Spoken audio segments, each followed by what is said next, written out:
Já conheço muitos irmãos aqui, né? Alguns aí de seminário, outros que a gente encontra lá nas assembleias e convenções.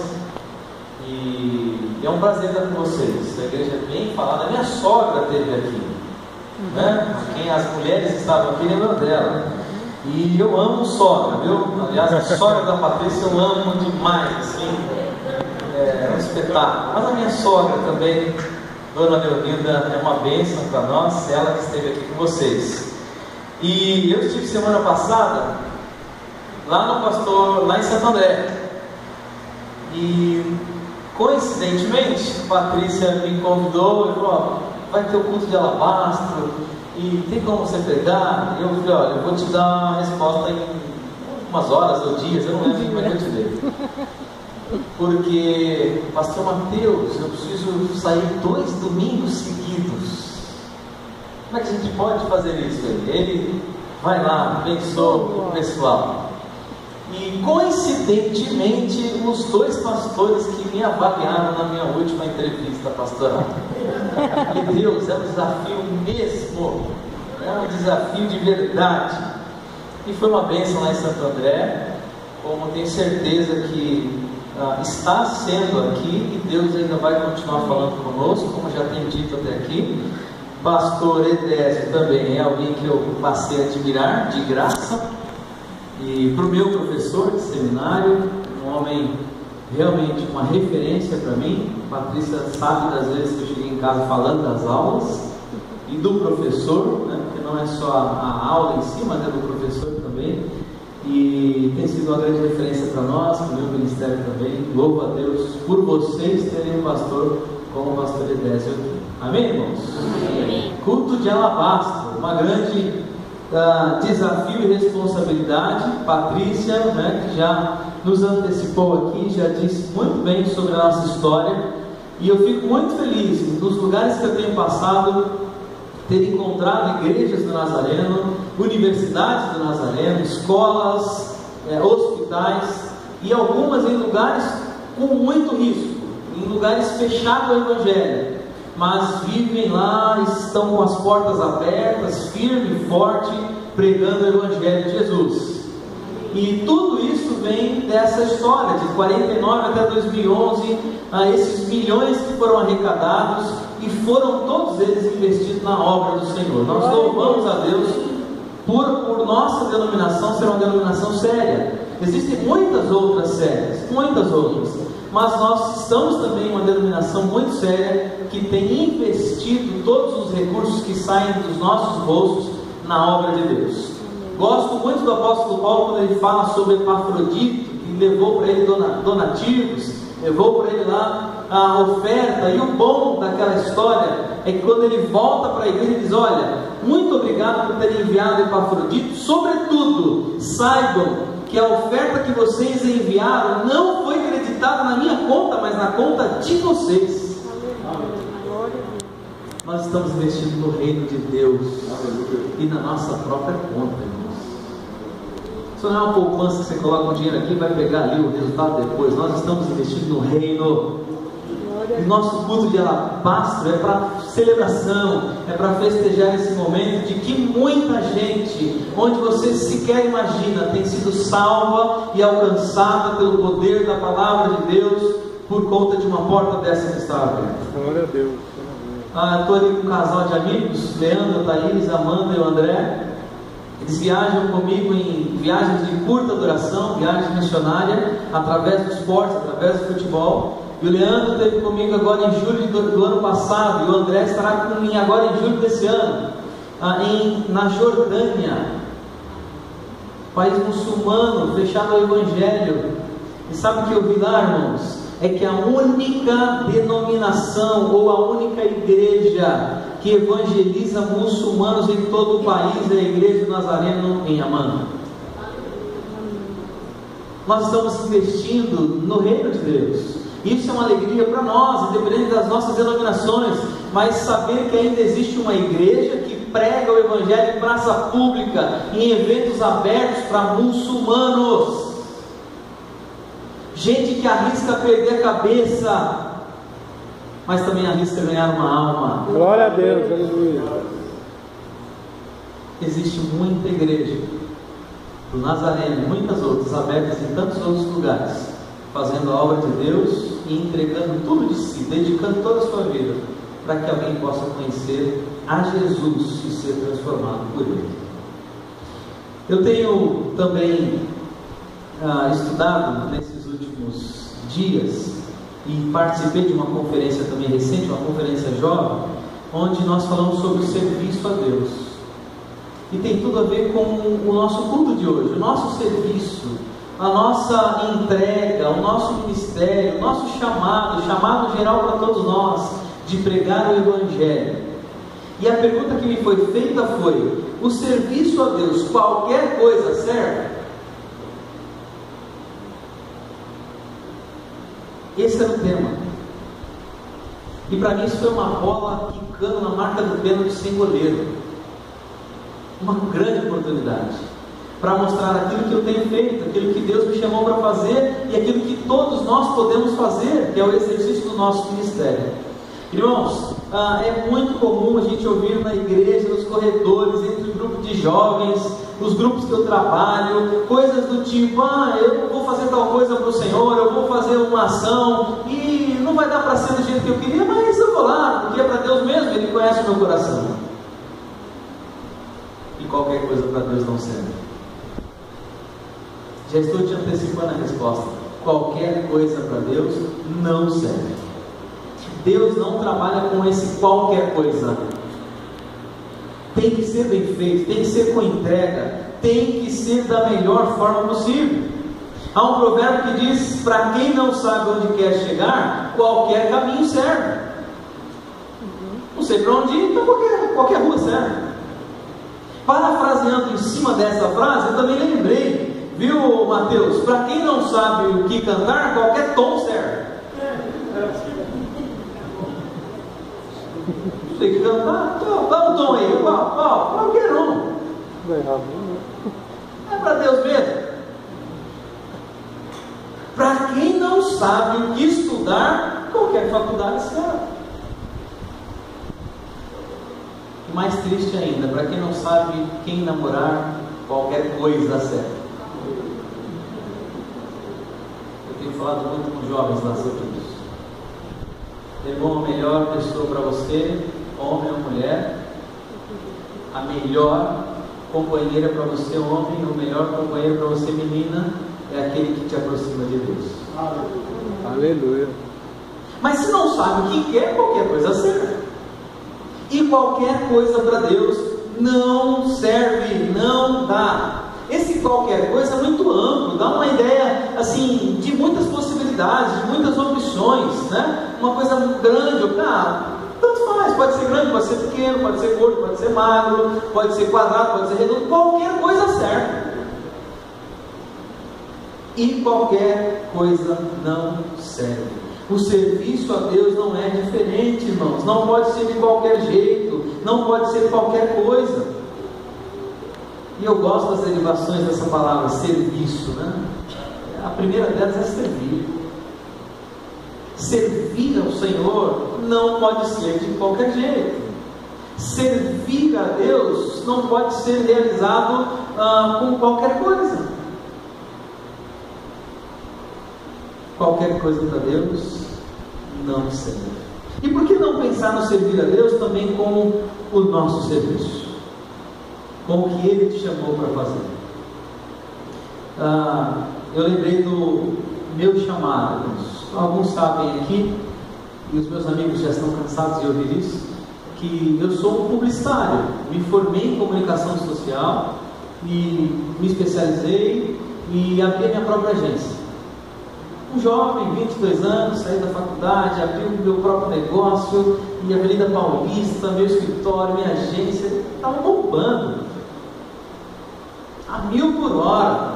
E as coisas começaram a acontecer, vieram as tempestades, mas depois começou tudo a se normalizar, e o meu sonho enquanto empresário era ser um milionário. Deus errou nas letrinhas no meio da palavra. Milionário. E trabalhei para isso. contratos, clientes, novos negócios, produtos, e fazia de tudo para que isso pudesse acontecer. O meu grande objetivo era, no terceiro ano de empresa, era alcançar o meu primeiro milhão, bruto, mas o meu primeiro milhão. E estava tudo indo, caminhando nessa direção, tudo muito legal, assim, parecia que não era verdade. E tudo acontecendo, e contratos, e novas empresas, novos clientes, contas novas aparecendo, eu toda hora reunindo com alguém que eu nunca imaginei estar sentado frente a frente, de grandes companhias, e ali podendo mostrar o meu trabalho, entrar numa concorrência, algo inédito. E aí no quarto ano de empresa, Deus me chama para uma conversa mais próxima. E Ele diz para mim o seguinte: Ximenes, eu tenho um negócio novo e muito bom para você. Senhor, eu estou vivendo agora o melhor momento. Agora é um negócio bom. Aí, se o que o Senhor tem é melhor do que eu estou vivendo hoje, meu Deus, onde que eu assino? E Deus falou: larga tudo, deixa tudo, fecha a porta, deixa os contratos de lado e vem comigo. Eu falei: não, Deus, o Senhor só pode estar com alguma brincadeirinha de mau gosto, deve ter alguma câmera escondida aqui no quarto, o Senhor não está falando sério. E Deus falou ainda mais sério: o que eu tenho para você é muito maior que isso. A primeira impressão, a primeira sentimento é: Senhor, financeiramente, Deus, eu estou bem, está legal, está tudo indo tranquilo. E muitas outras coisas, como é que vai ser, como é que vão entender, como é que eu vou falar para os funcionários que eu estou fechando a empresa, ela boa, não tem nexo. E a resposta de Deus para mim era sempre nessa direção: vem comigo, vem que no caminho eu te explico. Isso já está patenteado, tá, irmãos? É o título do meu livro, a minha história, a minha biografia. Vem que no caminho eu te explico. Deus só me chamou e não falou para o que era, como seria, para onde iria. Deus só falou: eu quero usar você agora. Onde, Deus? Com o meu serviço. Eu só preciso que você me sirva, porque eu vou te explicando ao longo do caminho o que de fato você vai fazer. Foi duro, e eu conversei com a minha esposa na época e decidimos então viver 100% no ministério. Esse ano completa 9 anos que eu estou 100% no ministério. Deus nunca nos deixou só, Deus nunca nos abandonou, Deus sempre cuida de nós. Deus cuida de nós, irmãos. Estava falando agora com o pastor Edésio, vindo para cá agora, vindo para a igreja. Eu fiz o caminho Juntas Provisórias, Tancredo, Ayamel, Salim, Radial. E quando eu estou passando ali nas juntas, no meio do Heliópolis, um arrastão, os caras com as armas do nosso lado, e parando o carro, e parando moto, e aquele desespero, o carro dando ré, agora, vindo para cá.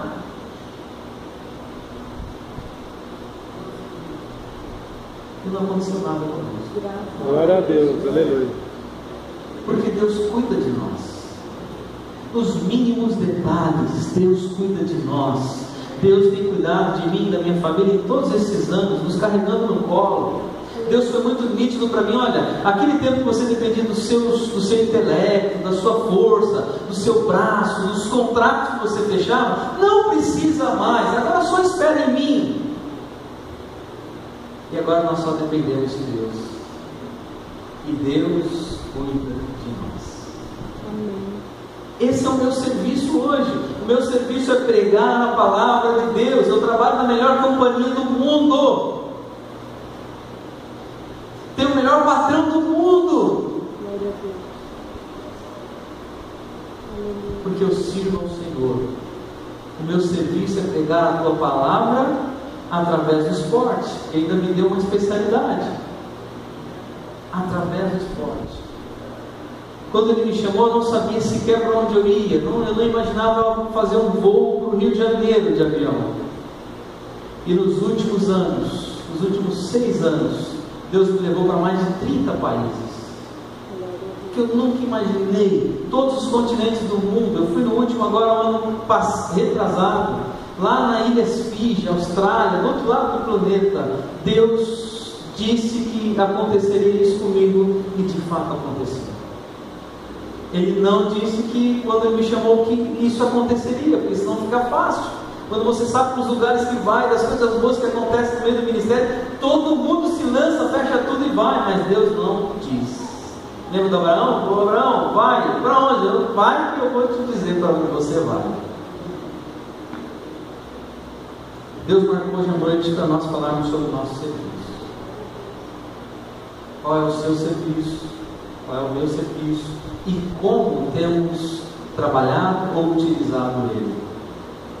E o texto bíblico que marcou o meu ministério, a minha vida, é o que eu quero ler com você hoje à noite, que está em Atos, capítulo 20, verso 24. Eu já até decorei, talvez algum já tenha decorado. Não tenho a minha vida por preciosa, contanto que cumpra com alegria a carreira que me foi proposta de levar o Evangelho da salvação. O apóstolo Paulo diz que a vida dele não tem sentido, não tem valor, não vale de nada se ele não cumprir a carreira que foi proposta, dada por Deus. Do que? Levar o Evangelho da salvação. Nesse instante, ele estava numa viagem missionária, por sinal, e um roteiro cheio de lugares e coisas e cidades. E eu já fiz roteiros malucos, irmãos, vários roteiros, ir ali, voltar e para aqui, e um mês nesse negócio. Mas eu fiquei imaginando o apóstolo Paulo numa viagem como essa, que ele acaba de viver aqui, antes de chamar os presbíteros, os bispos, para dar as últimas instruções. Mas ele está num roteiro muito complicado, muito diferente, e não tinha avião. E depois de todos esses detalhes de viagem, passando por Macedônia, ali, Grécia, ele para em Mileto e chama os bispos, chama os líderes para um bate-papo final com eles. E naquele bate-papo, ele dá ali algumas palavras de encorajamento, dá palavra também de reflexão ao povo. E é muito jóia ouvir palavras do tipo: olha pessoal, desde o dia que eu cheguei aqui, eu tenho me dedicado totalmente a vocês. Eu tenho me dedicado totalmente a vocês. Desde o dia que eu cheguei aqui, eu tenho oferecido a minha vida por vocês. Eu tenho oferecido a minha vida. Desde o dia que eu cheguei aqui, eu tenho servido ao Senhor com todas as minhas forças. Eu tenho enfrentado armadilhas dos judeus contra mim. Paulo falando para a liderança. Eu tenho me dedicado, eu tenho oferecido a minha vida, eu tenho gastado a minha vida por vocês. Eu tenho passado por armadilhas, enfrentado um monte de coisa dos judeus contra mim. Mas eu quero dizer também que nada eu fui mesquinho, que vocês receberam toda a verdade, todo o encorajamento que precisavam. Eu ensinei em lugares públicos e também em lares. Eu exortei judeu, eu exortei grego, sem distinção alguma, para que eles pudessem ter uma mudança radical de vida. Aleluia. Quando eu olho para isso, eu me vergonho. Quando eu olho para isso e vejo o meu serviço a Deus, Senhor, será que de fato eu tenho dedicado totalmente às pessoas que o Senhor tem colocado na minha frente?